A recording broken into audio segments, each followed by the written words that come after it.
يا أيها الذين آمنوا اذكروا الله ذكرا كثيرا وسبحوه بكرة وأصيلا هو الذي يصلي عليكم وملائكته ليخرجكم من الظلمات إلى النور وكان بالمؤمنين رحيما.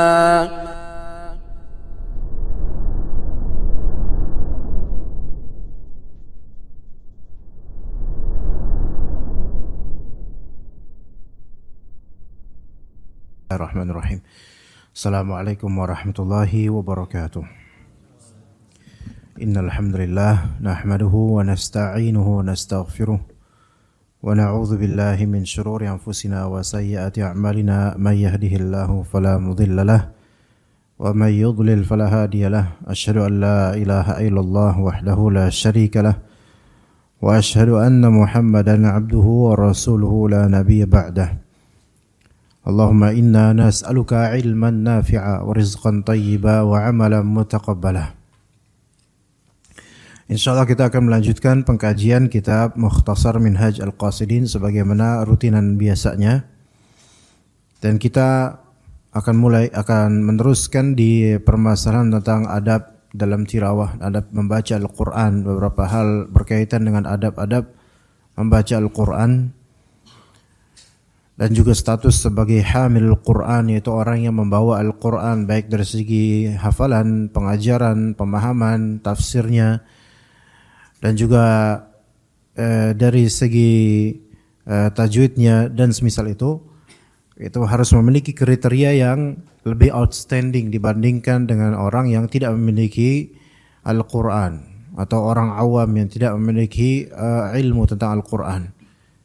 Oleh karena itu dikatakan oleh Al-Fudail bin Iyad rahimahullah yang disebutkan dalam kitab Mukhtasar Minhaj Al-Qasidin. Al-Fudail bin Iyad rahimahullah beliau berkata, hamilul Qur'ani hamilu rayatul Islam.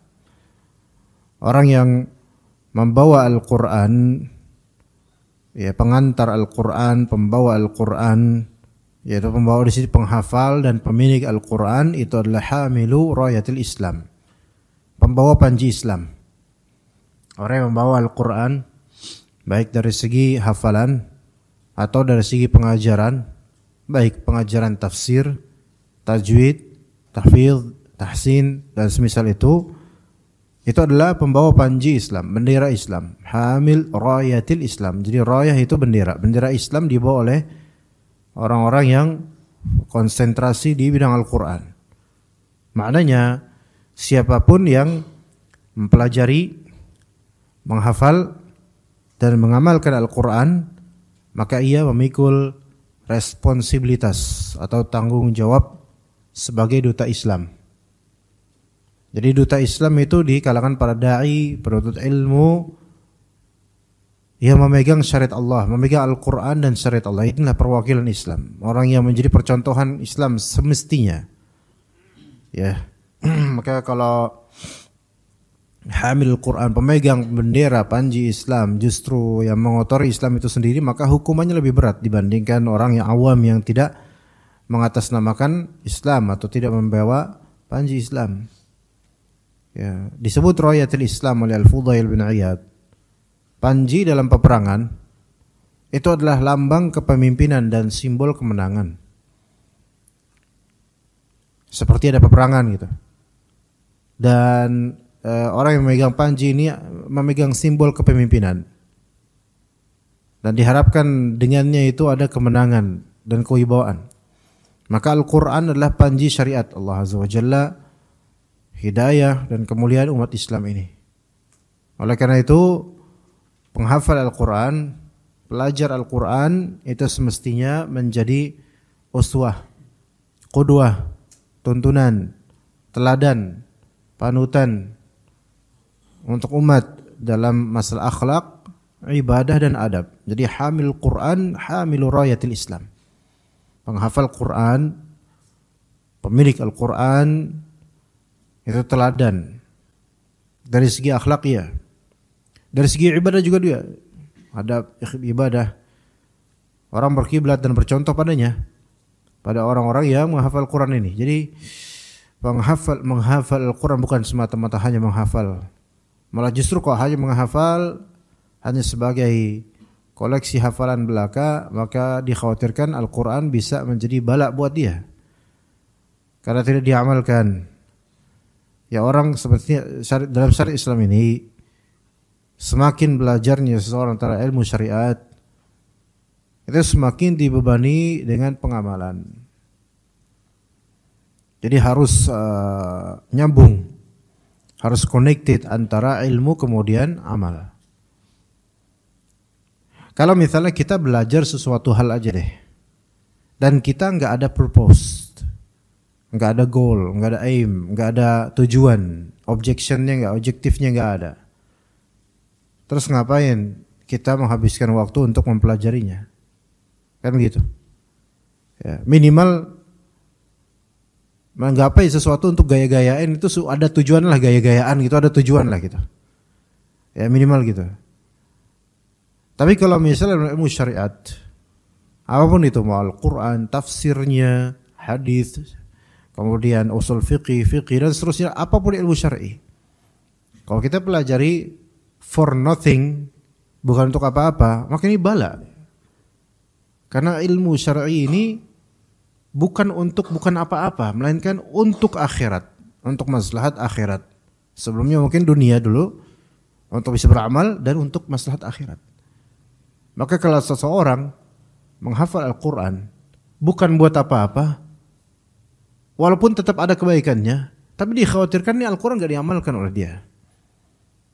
Ya, harus lillahi ta'ala. Oleh karena itu kita ketika menyekolahkan anak kita di pondok tahfidz, ya kalau misalnya masih anak-anak mungkin masih SD, mungkin bukan pesantren ya, sekolah tahfidz, tapi tanamkan mungkin sejak kecil, tanamkan kepada anak-anak kita yang kita pesantrenkan. Jangan hanya ditanamkan saya capek-capek nyari duit buat nafkahin kamu, bukan itu sebenarnya yang perlu ditanamkan ke anak. Tetapi apa? Belajarlah karena Allah, jadilah orang yang benar, jadilah anak yang soleh. Itu tujuannya dipesantrenkan, tujuannya disekolahkan. Karena kalau kita lebih fokus di capeknya kita dalam mencari nafkah untuk anak-anak, fokusnya di situ, maka yang ada kita akan mengungkit, hanya mengungkit saja. Dan anak yang sudah terbebani dengan tugas-tugas sekolah, pesantren, dan segala kesulitan belajarnya, itu dibebani juga dengan beban moral untuk membalas jasa orang tua dan semisalnya, yang mana sebenarnya tanpa dibebani pun anak akan ngerti biidznillah ta'ala kalau orang tuanya insyaallah harta yang baik dan berkah dan tulus dalam memberi nafkah. Jadi penghafal Quran bukan hanya sebatas penghafal. Maka jangan kita bercontoh pada sebagian dari hafiz atau penghafal Quran yang mereka murtazik dengan hafalan mereka. Murtazik itu apa artinya? Mengais rezeki dari hafalan. Ingat, mengais rezeki bukan sebatas mendapatkan, tetapi mengais rezeki berarti emang mengaisnya, ngorek-ngorek rezeki dari skill dan hafalan yang dipunya. Dan maksud kita mengais rezeki ini memang itu tujuannya. Adapun ketika mendapatkan karena gaji pondok, gaji yayasan, itu enggak masalah. Itu enggak masalah. Atau dapat uang kajian, amplop kajian, itu enggak masalah. Menurut pendapat yang lebih sahih, enggak masalah, asal tidak membuatnya terfitnah dan tidak menjadikannya sebagai tujuan, itu tidak masalah. Tapi ketika hamil Quran, hamilul ilm, orang yang memiliki ilmu menjadikan ini sebagai tujuan, maka itu akan menjadi fitnah balak buat dia. Ilmunya enggak semua diamalkan. Dan kalimat-kalimatnya itu tidak berbuah amal juga pada orang-orang. Allah tidak memberkahi ilmunya, tidak memberkahi hafalannya, dan tidak menjadikannya sebagai tuntunan.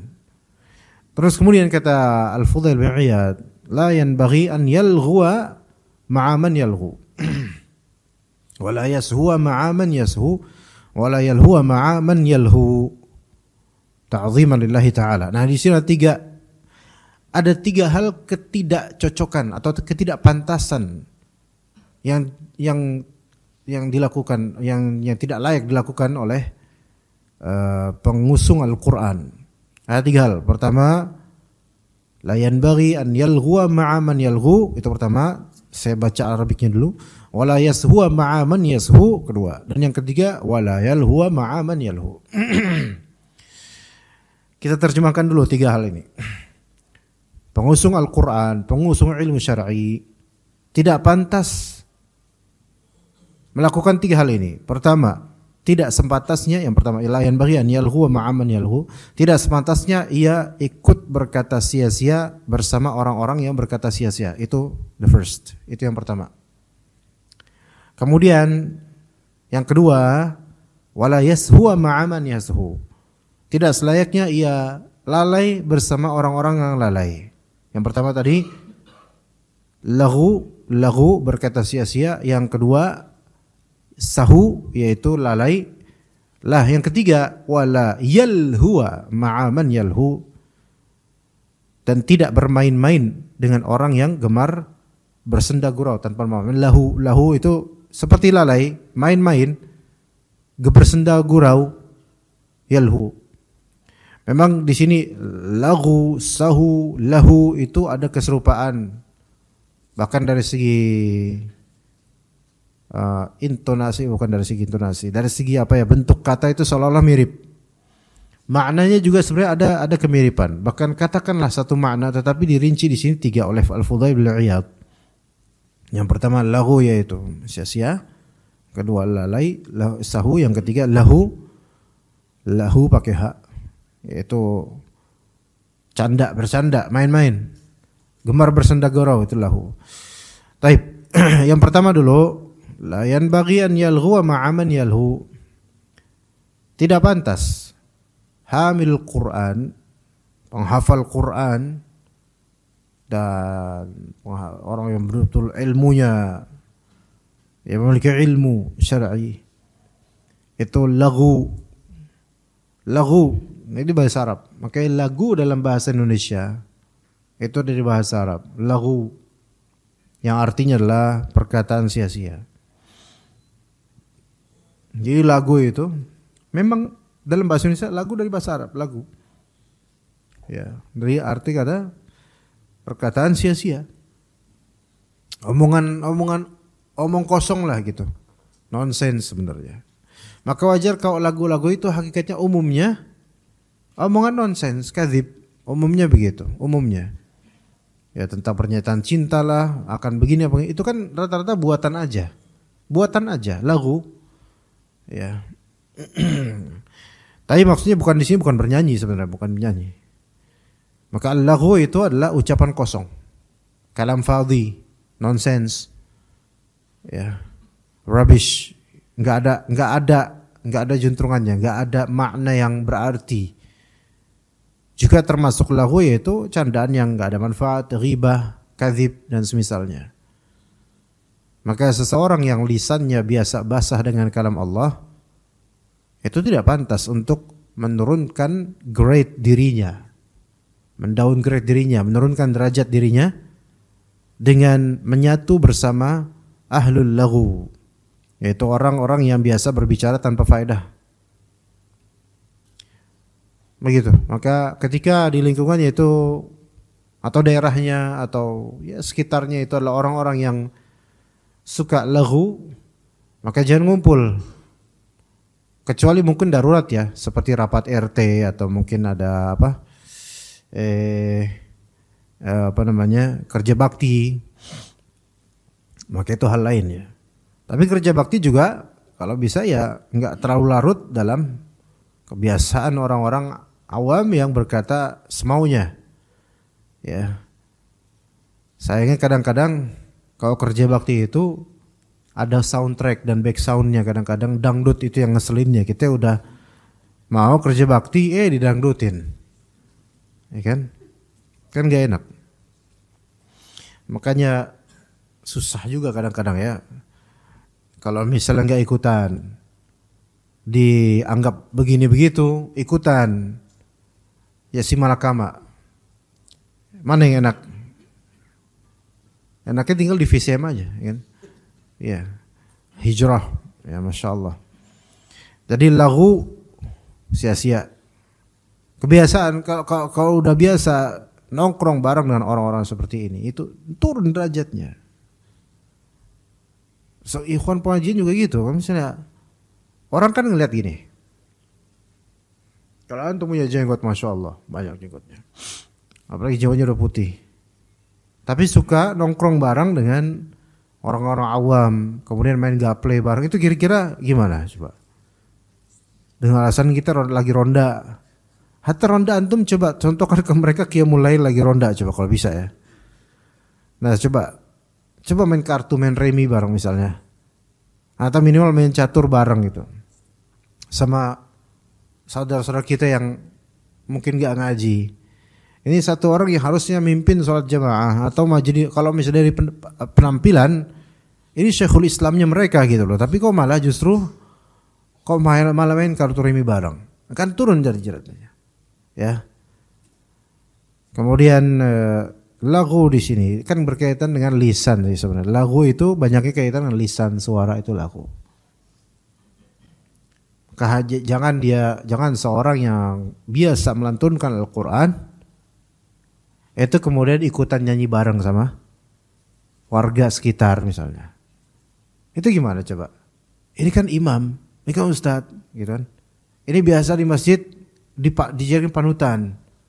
Tapi ketika ada nikahan terus ada dangdutan ikutan saweran. Ini kira-kira gimana? Coba kan ada video seperti itu. Pakai songkok, bukan saya loh ya. Ya pakai songkok. Ya kemudian dipentas, ada hajatan kondangan nikahan begitu. Kemudian ada bidu wanitanya. Lah dia ikut saweran, subhanallah ini pakai peci lagi, pakai songkok gitu loh masalahnya. Orang kan ngira, oh ini muslim, ya Juni, ya biasanya muslim kayak gini.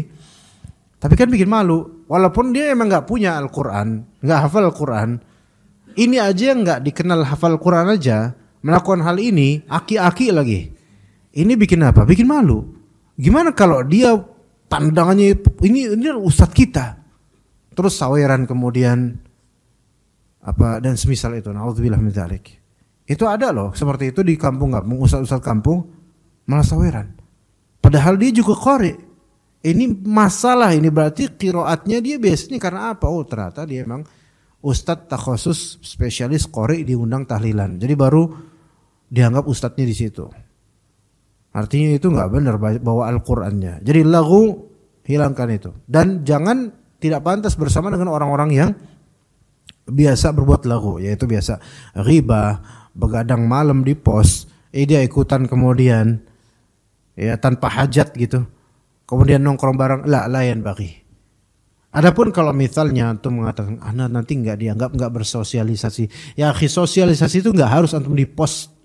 Kemudian nongkrong bareng, ngopi bareng, kemudian ngomong dan ghibahin orang dan ngomongin janda tetangga dan seterusnya. Ini enggak pantas ini. Enggak pantas. Ya. Ya terus bahkan sama ikhwan pengajian tuh kadang begitu. Ya bicarain perempuan ini, bicarain dan seterusnya, naudzubillah min dzalik. Enggak pantas. Tapi kemudian wala yashu ma'aman yashu. Yang kedua, tidak selayaknya ila sahu. Sahu itu lalai. Maka jadi sujud sahwi, yaitu sujud karena tadi lupa, alpa, lalai. Sahu. Ya. Bersama orang-orang yang lalai jangan bersama orang lalai, enggak layak. As-sahu di sini maknanya kelalaian dari zikir, kelalaian dari ibadah dan kurang kesadaran kepada Allah Subhanahu wa taala. Ini sahu. Seorang penghafal Quran enggak pantas larut dalam kelalaian duniawi. Tidak pantas. Orang punya ilmu tinggi, orang punya talibul ilm, itu enggak pantas dia larut dalam kelalaian duniawi. Kalaupun dia punya job desk di pekerjaannya, maka niatkan masalah job desk ini sebagai penunaian amanah dan ini ibadah. Tapi yang dimaksud kelalaian duniawi ini kesibukan-kesibukan yang tidak bisa dikontekskan sebagai ibadah. Tidak bisa dikontekskan sebagai ibadah yang melenakan, kesibukan yang melenakan dan ketidakseriusan dalam berperilaku misalnya. Maka jangan bersama dengan orang-orang yang lalai. Dan jangan pula dia lalai sendiri kalau bisa, ya. Dan jangan bergabung dengan orang-orang yang lalai, ngobrol kongko barang dengan orang lalai. Kadang-kadang kita merasa padahal belum mumpuni untuk memberikan influence pada perkumpulan ini. Namun kita kemudian menceburkan diri padanya, yang ada justru kita diwarnai bukan mewarnai. Maka hati-hati, kalau memang belum punya power of speaking misalnya, belum punya ilmu yang mumpuni, belum mempunyai skill untuk bisa memberikan influence, maka hendaklah jauhilah fitnah. Jauhilah perkumpulan-perkumpulan duniawi, jauhi. Kalau bisa, jauhi. Ya. Jauhi, karena di situ kelalaian. Misalnya Anda ingin belajar misalnya lebih profesional lagi dalam urusan bisnis, sehingga belajar ilmu bisnis misalnya, atau ilmu manajemen bisnis dan misalnya lah, pokoknya ilmu-ilmu dunia lah, ilmu bisnis lah, ilmu bahasa lah, atau apapun itu. Kemudian kan biasanya ada daring online gitu, ada perkumpulan di grup WhatsApp, karena sudah daftar maka ada perkumpulan grup WhatsApp-nya, kemudian ada jadwal untuk belajarnya secara online baik di Zoom atau Google Meet atau lainnya, atau di Skype mungkin. Kalau ada Skype, masih ada nggak Skype itu? Udah nggak zaman kali ya. Ya, atau Zoom atau Google Meet atau misal itu. Maka cukup kebutuhan belajar aja. Ya. Terus kemudian kadang-kadang ada kita ngumpul yuk, kita ngumpul, diajak ngumpul. Dan ngumpul itu mungkin ada pembahasan bisnis, tapi namanya ngumpul seperti ini kerap kali banyak ngobrolnya, ngopi-ngopinya banyak. Belum lagi perkumpulan jelas laki perempuan berbaur. Kalau bisa nggak usah. Karena itu cuman bonusan aja, tidak begitu sepenting kita mempelajari ilmu di kajian online-nya. Nah begitu, ini tindakan preventif agar kita tidak seperti dulu lagi, yang dulu masalah kita jadi orang yang sangat lalai. Jadi banyak penghindaran kok setelah hijrah itu, banyak penghindaran. Iya benar, banyak penghindaran untuk menjaga originalitasnya hijrah kita. Ya begitu. Banyak hal yang kita udah sumbat tutup, nggak usah gitu lagi, udah cukuplah masa lalunya gitu. Ya begitu. Kemudian itu jika pertemuan-pertemuan itu bukan kewajiban ya. Adapun kalau dikerja di kantor seperti rapat dan memang sudah SOP-nya kita diwajibkan untuk ada pertemuan, maka mau nggak mau ya udah itu lakukan semampunya aja. Kemudian masalah sahur berkaitan dengan time, waktu, berkaitan dengan sholat, berkaitan dengan hati, tujuan hidup. Jangan lalai gitu loh. Iya betul, kita ini betul-betul terfitnah dan diuji dengan dengan sulitnya menerapkan time management, manajemen waktu. Karena banyak sekali opsi perbuatan, banyak sekali urusan. Maka memanage ini itu cukup sulit. Tapi kalau Allah Ta'ala berikan taufik pada kita, sebenarnya bisa. Cuma ada kuncinya, agar kita bisa memanage waktu kita dengan baik. Artinya semua program hidup kita itu yang baik itu berlangsung dengan sempurna. Kuncinya setelah tawakal pada Allah, minta sama Allah, adalah ini. Kita tidak bergaul sama orang-orang yang suka lalai. Itu dia. Jadi kita enggak terinfluence dengan pembiasaan lalainya mereka. Mungkin mereka akan menganggap kita tuh terlalu eksklusif, terlalu menutup diri. Enggak masalah. Enggak masalah, karena penutupan diri terhadap orang-orang lalai itu memiliki benefit tersendiri, yaitu kita enggak seperti mereka. Maka produktivitas kita itu cukup tinggi ratingnya dibandingkan dengan orang-orang yang lalai. Seandainya kita biasa sibuk, kemudian mulai terseret bergaul dengan orang-orang yang serba lalai, maka kita nggak produktif lagi, beneran nggak produktif lagi, beneran. Mungkin orang-orang mengatakan baguslah kita ngobrol-ngobrol. Iya ngumpul bagus. Tapi dari segi sosialisasi saja, yang itu keuntungan sementara dengan kerugian yang bisa lama efeknya. Begitu ya jemaah sekalian. Maka kalau kita lihat penghafal Al-Quran, apalagi hafiz Al-Quran, apalagi hafalannya itu terhiaskan dengan menguasai lebih dari satu qiraat. Nggak bisa dia itu untuk banyak-banyak berkecimpung di pergaulan orang-orang lain, nggak bisa. Ya, ana juga punya saudara, salah satu istri saudara sepupunya, itu juga memiliki kapabilitas dalam hafal Al-Quran, hafiz Al-Quran, dan memiliki beberapa qiraat dengan sanad masing-masing, 3 atau berapa qiraatan lupa. Dan itu dipelihara. Dan juga sering setoran ke syekhnya. Sudah hafal tapi sering setoran. Setoran apa? Setoran hafalan dan murajaah. Karena ini semua harus dijaga. Dalam satu pekan itu bisa beberapa kali pertemuan secara online terhadap gurunya, syekhnya yang memberikan sanad. Untuk dijaga ini supaya jangan sampai ini kabur ini hafalan dan juga qiraat. Begitu. Ya. Maka ketika kita memiliki simpanan dan kemudian kita aur-aurin simpanan tersebut dengan kelalaian, itu kebodohan sebenarnya. Nah, ketika kita punya produktivitas tinggi dari segi amalan, pekerjaan, income, kemudian kita tidak menjaga dengan cara kita lalai bersama orang lain, maka Anda telah menyia-nyiakan karunia Allah Ta'ala telah berikan. Ketika Anda punya wiritan yang memang rutin seperti zikir pagi petang, lalu jadwalnya zikir pagi atau jadwal zikir petang Anda singkirkan dan Anda alihkan ke nongkrong bareng, maka kadang dari situlah kemudian mulai besoknya longgar, besok makin longgar, hilang kemudian rutinan itu. Maka apa yang Allah karuniakan dari kita, dari keistiqomahan belajar, hafalan, pemahaman, dan semisalnya dari produktivitas yang memberikan penghasilan yang indah nanti di akhirat. Kalau misalnya dialihkan atau disandingkan dengan kelalaian, maka lalailah yang menang, produktivitaslah yang kalah.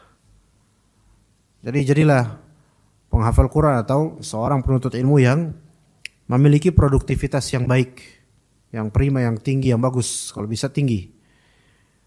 Karena disitulah kemudian Allah Ta'ala melihat keistiqomahan seseorang, yang kemudian akan ada imbasnya nanti di dunia dan juga di akhirat. Maka orang yang bahagia itu orang yang mendapatkan penghasilan dari produktivitasnya. Di sini kita ngomong produktivitas bukan masalah cuan atau uang ya, tapi masalah pahala dan amalan. Setelah beramal, berganti amalan berikutnya, bersambung amalan berikutnya. Maka amalan yang berantai inilah istiqamah. Amalan berantai, setelah beramal lagi. Islam kan memiliki varian amalan yang banyak. Setelah ini ada lagi ini, setelah ini ada lagi. Makanya sebagian dari ilmu itu memang ditakdirkan memiliki tingkat kesulitan yang lebih dibandingkan sebagian lainnya. Ia membutuhkan waktu lebih untuk dipelajari. Sebagian surat dalam Al-Quran memiliki tingkat kesulitan lebih bagi sebagian orang, walaupun sebagian orang mengatakan ini lebih gampang. Ada beberapa orang lebih susah menghafal juz amma daripada Al-Baqarah. Karena apa? Lebih kompleks bagi sebagian orang nih. Lebih kompleks, lebih banyak ayatnya, lebih banyak waqaf atau berhentinya, dan kosakatanya ini lebih agak sulit dibandingkan Al-Baqarah. Al-Baqarah itu satu halaman kan cuma berapa ayat, walaupun panjang-panjang memang. Tapi ada beberapa orang lebih suka menghafal yang versi Al-Baqarah dibandingkan juz amma gitu loh. Ya maksudnya juz amma ini udah level-level mungkin ada Zi'at, Abasa gitu ya. Kalau level An-Nas, Qul huwallahu ahad, kesusahan ya ini berarti emang banyak setan nih kayak orang ini ya. Nah di sini Al-Baqarah Karena apa? Lebih. Sebagian orang, saya kalau misalnya baca misal juz 29, banyak ayat-ayat pendek agak susah. Saya lebih suka dari Ali Imran, ayat Al-Baqarah misalnya. Ada seperti itu.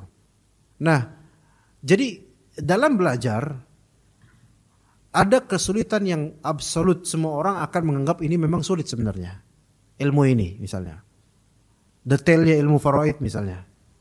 Atau detailnya ilmu arud wal qafiyah, itu salah satu cabang ilmu sastra dalam bahasa Arab berkaitan dengan ending-ending dari syair-syair Arab dengan ending yang sama. Itu berat, itu ilmu. Nah, ini semua orang juga mengakui ini ilmu yang berat. Usul fiqih yang versi dalam, itu berat banget. Nah, ada ilmu yang sifatnya nisbi. Bagi sebagian orang ini bagian yang baik, yang mudah, bagi semua orang tapi ini berat gitu loh. Nah, artinya kita tuh sebenarnya tahu ilmu-ilmu mana, bagian-bagian ilmu mana yang cukup berat bagi kita. Surat-surat apa yang kalau kita hafal agak berat, walaupun bagi orang lain enggak berat. Allah Ta'ala mentakdirkan hal seperti ini. Dengan variatif seperti bumi yang tidak semuanya flat, melainkan kadang ada gunung, kadang ada lautan. Itu semua variasi ini membuat kita apa? Sebenarnya membuat kita itu senang dengan perjalanan ini, jemaah. Ada sisi adventurous gitu, ada sisi bertualang dengan perjalanan ilmiah ini. Coba kalau misalnya antum di Tol Cipali. Tol Cipali, Pak. Malam-malam istiqomah gitu kan? Ya kan? Lalai enggak? Ngantuk enggak? Ngantuk.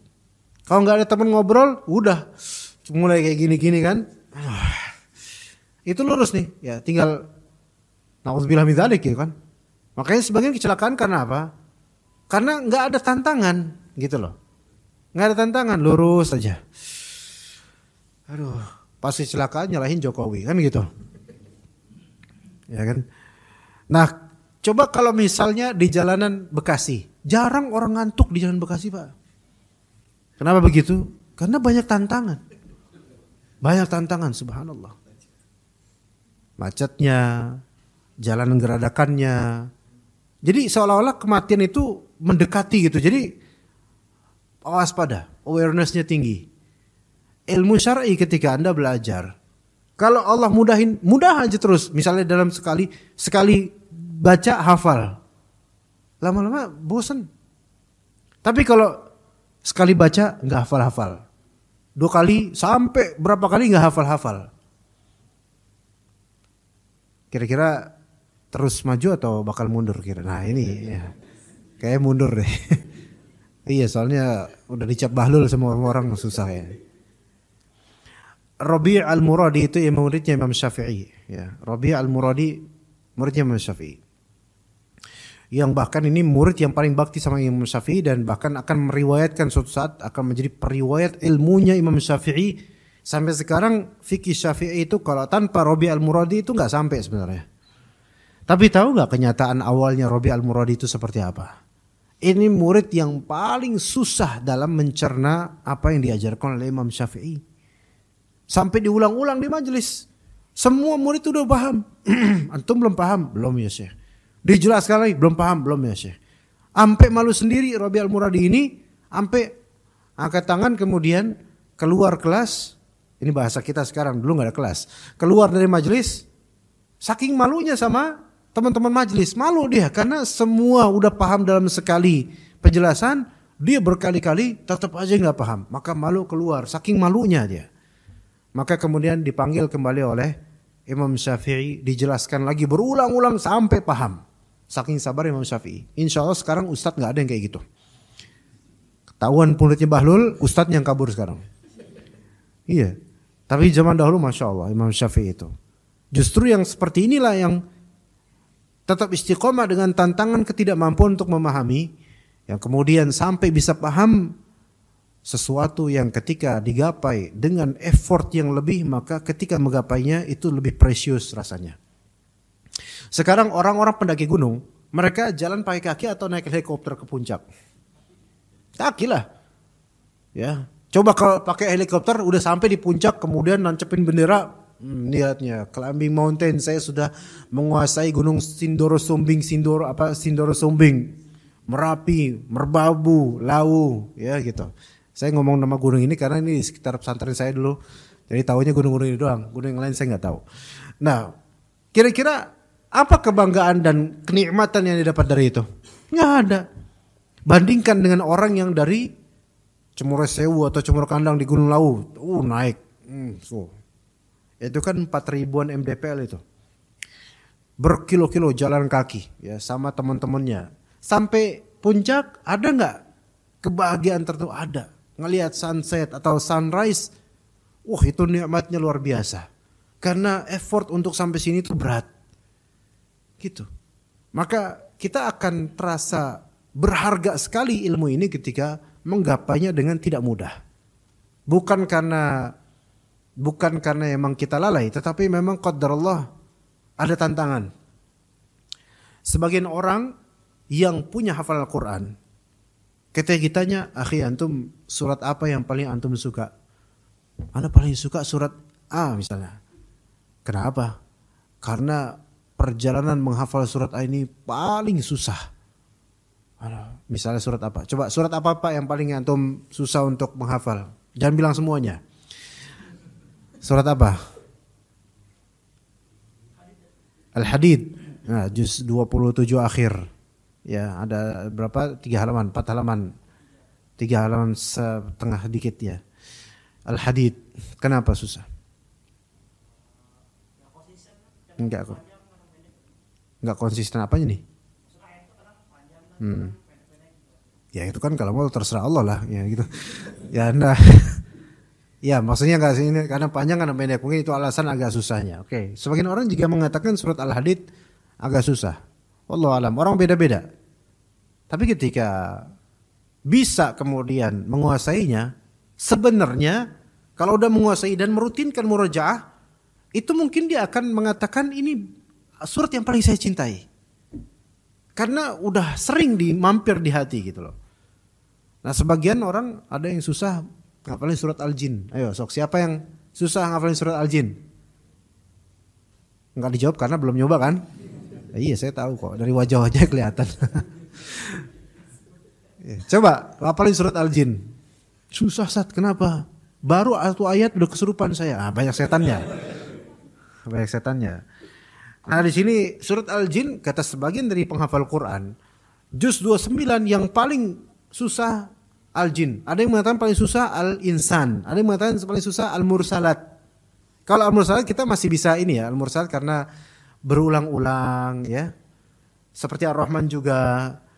Tapi ketika udah hafal dan dia bertekad untuk mempatrikan hafalannya sampai paten, sampai nggak bakal saya lupa lagi, diulang-ulang, akhirnya menjadi surat yang paling diingat. Banyak ilmu seperti itu. Saya punya murid ikhwan. Waktu dulu saya masih di Lipia dan lulus Lipia dulu. Saya lulus 2013 akhir Desember.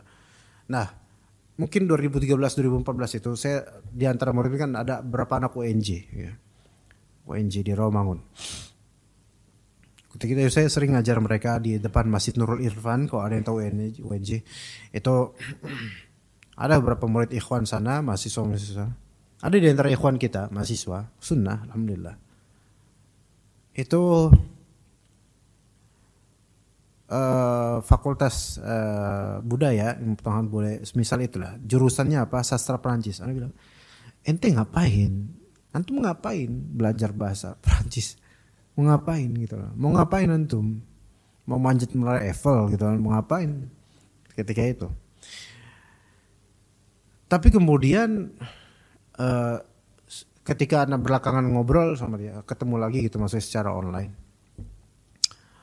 Masya Allah, ternyata udah nguasain itu bahasa Perancis dan sastra dan bisa ngobrol secara internasional ke orang-orang Muslim di orang Maroko, Aljazair, Tunisia, Mesir.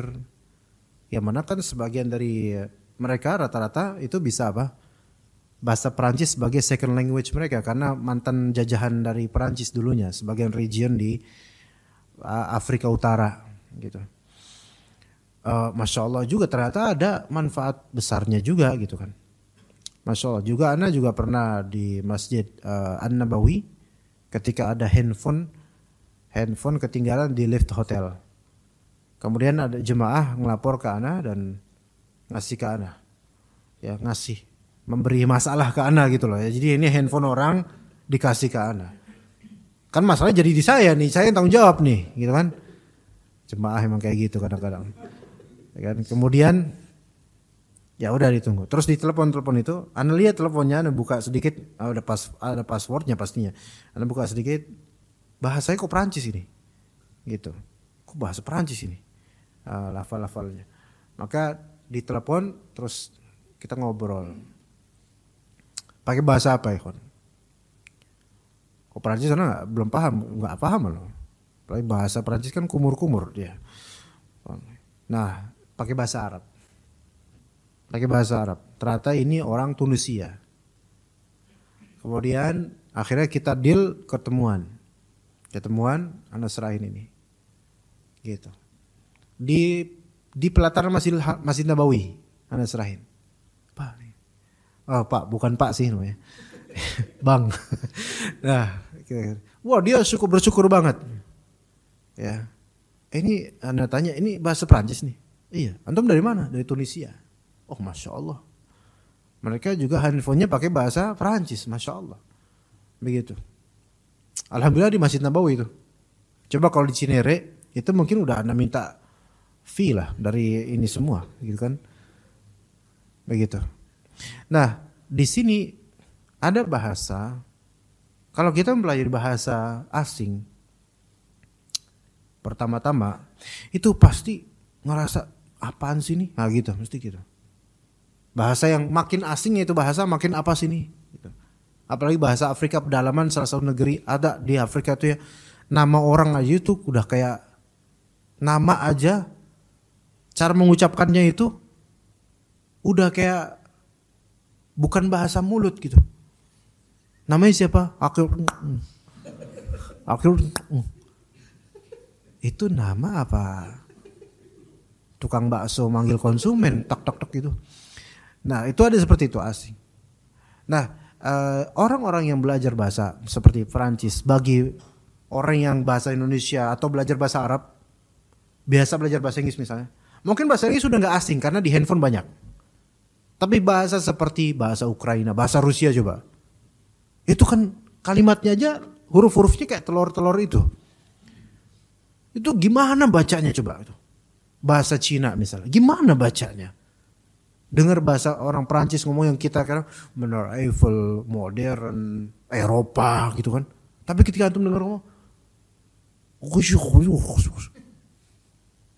apa?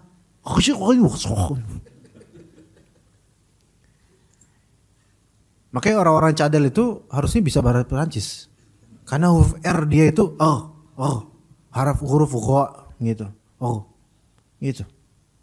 Nah, tapi ketika kita belajar bahasa apapun atau ilmu apapun yang awalnya asing banget, terus kita ada motivasi untuk belajar, kita langkahi dan lewati bagian yang membuat kita itu ilfil dengan keterasingannya gitu loh. Kita lewati dulu itu sampai kita terbiasa. Nanti kalau udah melewati fase itu, kita akan suka dengan hal ini beneran.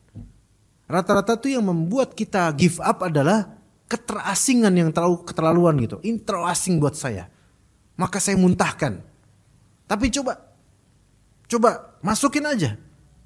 Lahap terus. Kalau fase itu dilewat, Anda akan menyukainya dan istiqomah nanti. Ya. Ketika anak kecelakaan itu kan di antara minuman yang perlu diminum apa gamat ya namanya. Tahu nggak Pak gamat?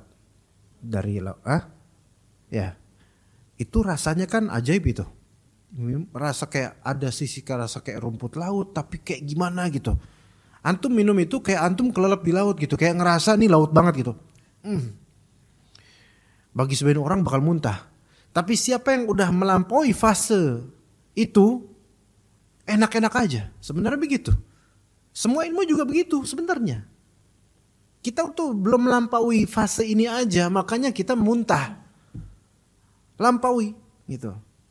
Sebagian ustadz juga ada yang penjelasannya tuh berat. Ya berat. Ana gak enak ustadz ini. Kenapa? Berat bahasanya. Ana gak enak sama ustadz ini. Kenapa? Bikin ngantuk gitu misalnya. Ana gak suka sama ustadz ini. Kenapa? Punya hutang sama ana. Nah kok ini beda kasus. Nah kalau misalnya kita melewati fase itu, kita akan menikmati. Kita akan menikmati. Anak belajar di pesantren dulu ada Ustadz Muhammad Thayyib, tahu nggak? Tahu? Jangan melotot gitu dong ke anak, ya tahu. Kenapa? Diajarin sama beliau? Enggak, itu ngajar biasanya mu'alimin ya, SMA. Oke. Anak punya guru namanya Ustadz Muhammad Thayyib. Namanya Muhammad Thayyib. Itu adiknya siapa? Kakaknya Ustadz Muhammad Arifin Badri. Ya kan? Nam kan? Ya. Nah, jadi ada kakaknya Ustadz Arifin Badri, namanya Ustadz Muhammad Thayyib, dia lirsad dari dulu sampai sekarang. Itu dulu ngajar kitab Al-Mulakhas Al-Fiqhinya Syekh Shalih Al-Fauzan dan berapa kajian-kajian, berapa materi, berapa kurikulum beliau ajarin. Ini ustadz yang fenomenal. Karena cara ngajarnya itu nggak tahu, beda sendiri dari seluruh ustadz di alam semesta ini. Nah beliau Masya Allah spesial. Nah sebagian dari jemaah, sebagian dari murid itu malas gitu, karena nggak tahu. Dibilang mengajar tidak baik, nggak, bagus ngajarnya, tapi nggak tahu chemistry-nya itu nggak kena dengan teman-teman. Cuma bagi teman-teman yang berhasil melewati fase boredom atau fase kebosanan ini, mendapatkan justru ini ustadz ini sangat nikmat untuk simak kajiannya. Nggak tahu, Anda juga nggak bisa menjelaskan. Antum kalau mau tahu, antum kali riset aja, minta beliau menjelaskan ilmu, insya Allah paham. Nah di sini ternyata dalam pengajaran, dalam ilmu pun, sampai penjelasan ilmu oleh ustaz, kalau antum menemukan siapapun ustaz yang antum ngerasa nggak cocok dengan ustaz ini, bukan karena masalah dunia, bukan, tapi metode atau sulitnya bahasa, itu sebenarnya coba antum betahin dulu dan cari jalan atau cara untuk bisa melewati fase itu. Ketika antum lewat fase itu, ternyata nikmat banget ini ustadz sebenarnya. Nikmat banget. Ya, contoh lain. Sekarang kalau antum membaca kitab kayak Fathul Bari, mau terjemahan apalagi aslinya, ana siap bertaruh kalau bisa, enggak bisa antum paham. Apa nih? Banyak banget istilah. Setiap dari kalimat selalu ada istilah yang antum enggak bakal paham. Ya. Berarti ini ada seperti apa? Gunung-gunung yang menghalangi. Tapi seandainya antum kemudian belajar mustalah hadis lebih detail, lebih dalam lagi, terus belajar ilmu hadis, antum akan mendapatkan, pantesan kenapa para ulama banyak menjunjung tinggi kitab Fathul Bari yang sebelumnya saya nggak paham ini kitab apaan sih, susah banget. Ternyata setelah belajar ilmu hadis lebih dalam, ini benar-benar kitab yang top. Itulah kerap kali hidden treasure itu susah untuk betul-betul digapai. Tapi ketika digapai, nikmatnya luar biasa. Nah, orang yang menjadi penuntut ilmu, ahli Quran, ajaib kalau dia udah melampaui banyak fase-fase sulit untuk menghafal Quran, kemudian dia mendowngrade dirinya dengan kelalaian. Iya. Dia udah ngalamin fase-fase, dia hancurin itu semua pengalaman dia dan ilmu dia dengan apa? Lalai sama orang-orang lalai. Oke, itu yang kedua ya, masih yang kedua. Enggak. Sekarang yang ketiga. Betul tidak? Wala yalhu ma'aman yalhu. Ada yang ketiga, dia tidak seharusnya bermain-main, bersendagura dengan orang yang biasa bersendagura. Jangan membiasakan diri kumpul-kumpul dengan kelalaian sendagurau. Jangan biasa ini tuh. Bagi yang mendalami ilmu. Jadi al-lahu ini berarti hiburan atau permainan yang melalaikan dari ketaatan. Jangan sering misalnya main game. Main game. Game-game apa ya? Nggak tahu game-game. Nggak tahu. Anak nggak banyak yang anak tahu dari game. Al-muhim, kalau kita lihat lahu, kelalaian, senda gurau, permainan, ini adalah perbuatan yang anak-anak muda sekarang banyak sekali yang tenggelam di dalamnya, terutama mahasiswa. Cobalah kita sekali-kali melihat ke lingkungan mahasiswa, lingkungan kampus lah ya, dekat kos-kosannya, itu kan banyak warung-warung, banyak tempat nongkrong. Ketika nongkrong itu mungkin jarang kita lihat mendiskusikan tema-tema yang merupakan tema kuliah mereka. Sampai ketika anak berapa waktu lalu ke Jatinangor, itu kan dekat kampus apa ya, ITB atau nggak salah, atau Unpad atau ITB, dua-duanya mungkin lah ya. Nah, di antara yang sampai sedih hati anak, itu di jam 9 malaman kira-kira. Yang mana kalau jam 9 malam bagi orang dulu kan itu udah malam banget itu. Nggak layak anak muda kelayapan gitu. Tapi lihat banyak yang nongkrong. Padahal itu hari libur ya. Mahasiswa belum banyak, tapi tetap banyak yang nongkrong. Dari anak-anak muda. Yang paling miris hati adalah anak ngelihat ada di suatu warung atau apa, depannya itu di pinggir jalan, meja dengan kursi-kursi. Itu para akhwat. Ini terlalu halus bahasa akhwat ini. Ya, perempuan-perempuan muda. Mahasiswa, aneh yakin mereka mahasiswa. Usia 18 sampai 22. Itu ngapain? Main kartu remi. Bareng-bareng, sebagiannya jilbaban, sebagiannya enggak. Itu main. Bagi antum ini pemandangan biasa enggak sih? Bagi anak langsung irritated dengan ini. Subhanallah. Sedih langsung. Anak mau negur, dikira mau ikutan nanti. Anak mau negur juga nggak relevan. Itu bukan wilayah anak asing, dan mungkin kalau anak tegur malah mereka makin menjadi-jadi gitu loh. Karena itu konteksnya banyak mahasiswa di situ daripada lalai semua. Coba kalau anak datang, Assalamualaikum warahmatullahi wabarakatuh. Ustadz nih gitu, digituin nanti. Innalhamdulillah, nggak mungkin karena gituin. Sampai nahi munkar aja susah tuh. Karena konteksnya itu nggak cocok banget untuk nahi munkar, bisa lebih buruk lagi kondisinya sampai sebegitunya tuh. Lahu, kelalaian. Ya, belum yang kita lihat di warung-warung itu anak-anak muda pada ngumpul, ngobrol, enggak. Mereka masing-masing dengan HP-nya main game. Anak nggak tahu game apa. Mereka tuh ngapain sih main game terus saling mencela satu sama lain. Sini dong. Lah kan dari tadi emang di sini kita. Lu ngapain sih di situ? Lah, gue dari tadi sini gitu kan. Anak ini nggak tahu main apaan gitu loh. Ini orangnya anak-anak ini. Terus saling mencela, menganjing-anjingkan temennya. Dan seterusnya, dia anjing, wah, apalagi main game anjing atau gimana nggak tahu. Itu subhanallah itu mereka tuh rata-rata gitu. Wah, apa nyerocos terus gitu, ngomong terus. Ini ngapain ya? Kalau kita interupsi, mereka mungkin bakal marah karena orang nggak diinterupsi aja, dianjing-anjingin tuh HP, apalagi orang interupsi, mungkin saya yang kena, susah. Namanya seperti ini, lahu, ya. Apakah penghafal Quran mau ngumpul dengan yang seperti ini, ngobrol dengan yang seperti ini, main game bareng dengan seperti ini? Ajaibnya ada sebagian penghafal Quran, ngafal Quran iya, main game juga iya. Ini produktivitas iya, tapi diturunkan dengan apa? Main game. Kalau sekali-kali fadl, tapi kalau sampai kecanduan, gila game, naudzubillah min dzalik.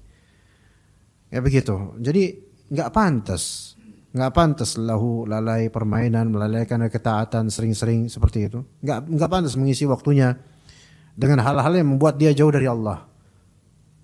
Aktivitas yang sia-sia, hiburan kebanyakan atas nama healing dan seterusnya. Maka orang yang penuntut ilmu yang menghindari tiga hal ini, kesia-siaan, kemudian kelalaian, senda gurau yang menghanyutkan. Ini kalau menghindari semua ini berarti dia telah menjaga karunia Allah, menjaga ilmunya, menjaga kemuliaan Al-Quran yang dia bawa. Dan semua ini harus diniatkan ta'ziman lillahi ta'ala, sebagai bentuk pengagungan kepada Allah Subhanahu wa taala. Jadi menjaga diri dari kelalaian, menjaga diri dari senda gurau, perbuatan sia-sia, walaupun enggak ngumpul bareng ke orang-orang yang lalai. Itu bukan karena riya, bukan karena sombong, bukan karena merasa gue tuh beda sama lu, enggak mau walafu ya, enggak, bukan kayak gitu. Melainkan karena apa? Menjaga nikmat dari Allah, mengagungkan Allah taala, menghormati ilmu yang kita bawa, gitu Pak. Ya begitu. Maka teman-teman yang di kantor-kantor, di kantor-kantor, itu kalau bisa, oke, makan di kantin bebas lah sama siapa aja. Tapi jangan sering-sering, atau kalau bisa nggak usah ngumpul dengan jenis teman-teman kantor yang memang omongannya itu terlalu nyablak dan terlalu vulgar. Sebagai apa? Bentuk penjagaan diri, penjagaan nikmat Allah dan karunia-Nya terhadap diri kita, yaitu ilmu syar'i dan amal soleh. Ya begitu teman-teman sekalian. Ini tiba-tiba udah jam 6:30 aja, dan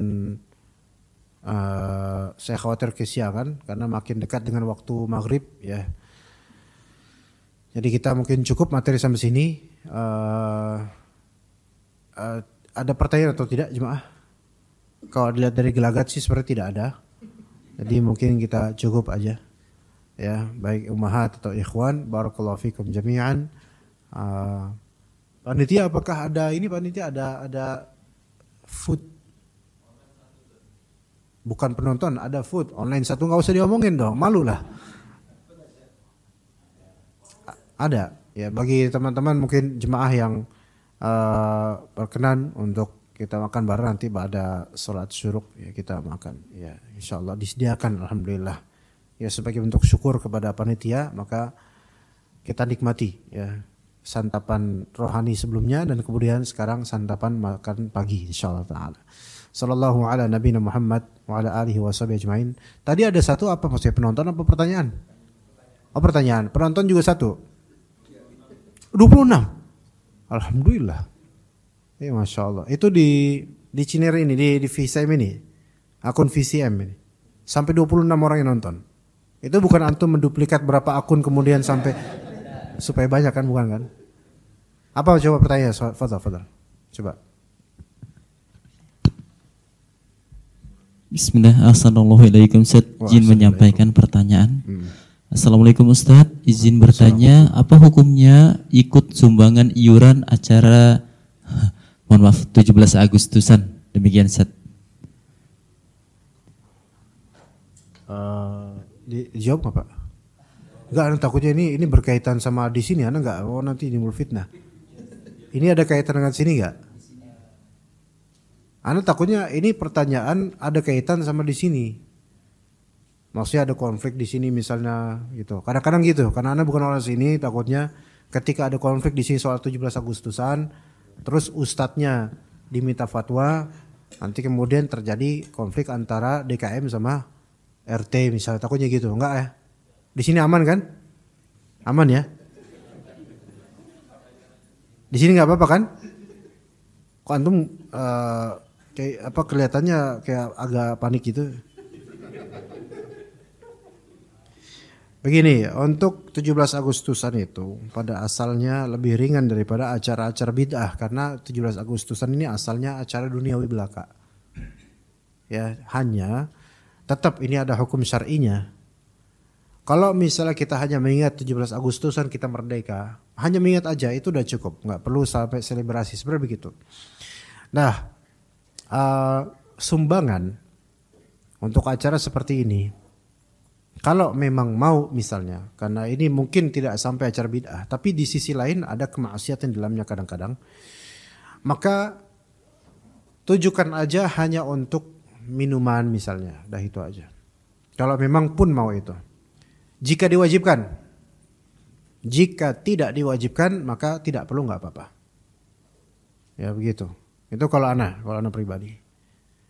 Jadi acara seperti peringatan kemerdekaan itu masih lebih ringan dibandingkan peringatan berkaitan dengan kelahiran Nabi Muhammad atau apa itu, kalau itu udah masuk ke ranah agama murni. Tapi kalau ini hanya masalah duniawi, hanya saya tetap ada hukum agama, hukum Islam berkaitan dengan ini, karena ternyata di perayaan 17 Agustusan kerap kali ada kemunkaran dan kerap kali ada israf, mubazir, ya, dan lomba-lomba yang tidak mendidik. Makanya ada posibilitas nggak boleh kita nyumbang ketika kita tahu lomba-lombanya tidak mendidik. Iya, jarang Agustusan lomba cerdas cermat, jarang. Rata-rata lomba konyol. Iya, apa? Ya Panjat Pinang tuh sebenarnya nggak baik, ngapain coba? Kalau mau ngasih hadiah kasih aja udah sedekah kan gitu. Nggak usah nyusahin orang. Ya. Kalau memang itu tujuan itu, apakah perlu saya Panjat Pinang? Nggak suka seperti ya mungkin ini pribadi anak atau kita semua. Ini kan menghinakan orang sebenarnya. Itu yang paling bawah itu paling kesian itu, diinjak sampai atas dan banyak apa oli atau apa gitu. Kan nggak hanya untuk mengejar hadiah, dia harus sampai jadi jelek seperti itu gitu loh. Apa harus seperti itu? Dan ini kita nggak layak mensupport perlombaan seperti ini. Ya, lomba makan kerupuk. Pertama ente makan tapi diri. Nah besok-besok sediain kursi ada kerupuk nah gini. Itu pertama. Kedua, itu tetap nggak berakhlak karena binatang aja nggak gitu-gitu amat makan. Ini enggak? Tentara itu kan prinsipnya kalau supaya wibawa apa? Makanan yang datang ke mulut, bukan mulut yang datang ke makanan. Kayak kalau kita makan kayak gini kan berwibawa nih. Gitu kan? Makanan datang ke mulut. Coba kalau mulut yang datang ke makanan, ayam. Gitu kan? Atau pertengahan. Ini datang. Ini, ya kan? Tapi bagusnya kan gini. Ya, makan. Lah ini ada yang aneh lagi, yaitu apa? Ayam aja ngeliat, ini kok bisa kayak gini? Ayam aja nggak gitu. Ayam aja nggak gitu. Kan ini nggak mendidik sebenarnya, mempermalukan. Kemudian lomba balap karung masih mending lah. Ala kulli hal, kalau untuk lomba-lomba yang melecehkan, merendahkan, itu kita haram untuk mensupport. Haram untuk mensupport. Kita menciruskan atau ayo gitu dalam hal-hal seperti ini nggak layak sebenarnya. Tapi kalau untuk skill, untuk apa, walaupun secara syar'i juga dipermasalahkan lomba-lomba yang tidak masuk dalam kategori jihad, nggak memperbagus masalah jihad kita, nggak memperkuat body kita untuk jihad, itu tetap nggak layak. Cuman skill doang nggak layak. Tidak layak sebenarnya. Kalau kita teliti lagi di literatur fikih, itu banyak perlombaan-perlombaan itu nggak layak. Dan bahkan ada yang menjurus kepada yang haram. Seperti lomba sepasang suami istri ngapain gitu. Ada yang aneh jorok, lomba-lomba jorok disaksikan oleh para bocil. Itu menjijikan sekali. Itu apa? Di 17 Agustus. Inilah di antara yang sebenarnya perlu disadari banyak pada masyarakat. Pak RT narik ini. Yang anak malesnya adalah anak kan punya kediaman beberapa istri. Itu setiap RT beda-beda. Jadi tarikannya buat anak banyak lagi. Ini yang bikin anak kesal sebenarnya. Bayangkan. Triple times bro. 3 kali lipat anak ditarik di antar RT beda. Dan anak bukan ikut lomba.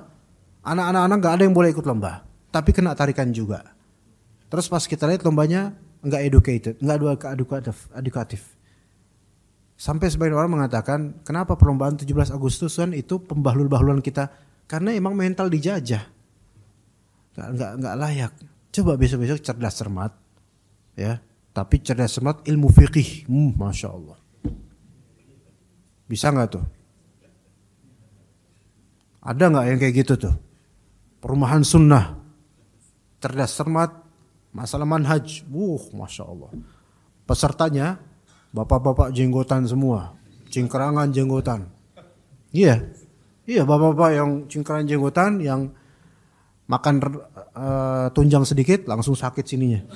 Nah itu yang ikut lomba tuh, ya. Coba misal seperti itu lomba. Ya, misal saja gitu loh. Kalau memang bagus gitu boleh, misal 17 Agustus. Jadi wallahu alam aslinya tidak recommended untuk membantu hal-hal seperti ini. Tapi kalau emang diwajibkan dan khawatir madharatnya lebih besar karena tinjauan masyarakat akan curiga pada kita, kesal sama kita, ya udah. Tapi niatkan untuk apa? Hanya membantu air saja. Bukan dalam rangka niatan mensupport kegiatan-kegiatan yang membodoh-bodohi banyak dari anak-anak kita ini. Ya begitu. Wallahu alam. Seperti itu ya. Baik, kita cukup sampai sini. Wassallallahu ala nabiyina Muhammad wa ala alihi wa sahbihi ajma'in. Subhanakallahumma bihamdika asyhadu an la ilaha illa anta astaghfiruka wa atubu ilaik. Assalamualaikum warahmatullahi wabarakatuh.